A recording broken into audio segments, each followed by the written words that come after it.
தாவேக்காவை நீங்க காப்பாற்ற பார்க்குறீங்க. அது காரணம் வந்து ஆதரவா நிக்கிற மாதிரி நீங்க பண்ண பார்க்குறீங்க. அதுக்கு காரணம் கூட்டணிக்கு நீங்க வெயிட் பண்றீங்க. யார் அரசியல் செய்வது? சிக்கரோட்டி அவர்கள் யார்? சிக்கரோட்டி அரசியல் செஞ்சது யாரு? எத்தியார் குப்பத்திற்கும் கருணாபுரத்திற்கும் போகாத முதலமைச்சர் 41 உடல்களை பார்ப்பதற்கு அவசரமாக சென்றது ஏன்? அதற்கு என்ன பதில் இருக்கிறது? சொல்லுங்க பார்ப்போம். சாராயம் செத்தா 10 லட்சம் கொடுத்தீங்கல்ல, கேட்டால் என்ன சொல்கிறீங்க? அது தானா குடிச்சு பிடிச்ச சாக போனவங்க. இல்லை, அதே மாதிரி தானே இப்போ இபிஎஸும் பண்ணுறாரு. என்ன கொடி பறக்குது பார்த்தீங்களான்றாரு. ஏங்க தாவேக்கா கொடி பறக்குது, பிள்ளையார் சொல்லி போட்டாச்சு கூட்டணிக்கு. ஆமாம் சொல்லுவார் தான் அப்படின்றாரு. சொல்லுவார் தான். அப்போ அதே மாதிரி தொண்டர்கள் செய்கிறாங்க, தொண்டர்கள் செய்கிறாங்க. தொண்டர்கள் செய்யட்டும், தலைவர் அப்படி சொல்லலாமா? அப்போ நான் கேட்குறேன், நீங்கள் ஒரு சூரட்டி ஓட்டினீங்களே விஜய் மீது, எவ்வளவு காழ்ப்புணர்ச்சியோட எல்லா இடங்களையும் சூரட்டி ஓட்டி மாணவர் அமைப்புன்னு போட்டிங்க. அது எதுக்காக போட்டிங்க? யார் அரசியல் செய்கிறது? அதை பற்றி பேச மாட்டீங்களா? அரசியல் செய்வது எடப்பாடியாரா இவங்களா? சொல்லுங்க பார்ப்போம். காலையில் 8 மணிக்கெல்லாம் எடப்பாடியார் அந்த இடத்துக்கு போகிறாரு. உங்களுக்கு தெரியுமா?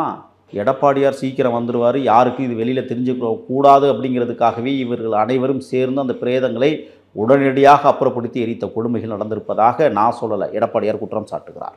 எவருக்கும் தெரிஞ்சிடக்கூடாதுன்னு சொல்லி. இப்போ இதுக்கு என்ன பதில் இருக்குது? யாரை ஏமாத்துறீங்க நீங்கள்? தண்ணீர் பாட்டில் ஸ்டிக்கரை பற்றி எங்கேயாவது நீங்கள் பார்த்துருக்கிறீங்களா? ஆம்புலன்ஸ் ஸ்டிக்கர் எங்கேயாவது பார்த்துருக்கிறீங்களா? ஆனால் மக்கள் சொல்லுகிறார்கள் அது ஏன் எடிட் செய்யப்பட்டிருக்கிறது? அந்த வண்டியும் காட்டலை, அந்த தண்ணீர் பாட்டிலையும் காட்டலை, மற்றதெல்லாம் காட்டுறீங்க. சரி, இப்போ நான் பேசி கொண்டிருக்கிற நேரத்தில் அதிகமான மரணங்கள் நிகழ்ந்த இடம் ஒரு காம்ப்ளெக்ஸ். அந்த இடத்துல ஒரு மெடிக்கல் இருக்குது. அதுக்கு முன்னாடி தான் நிறைய பேர் இறந்து போனாங்க.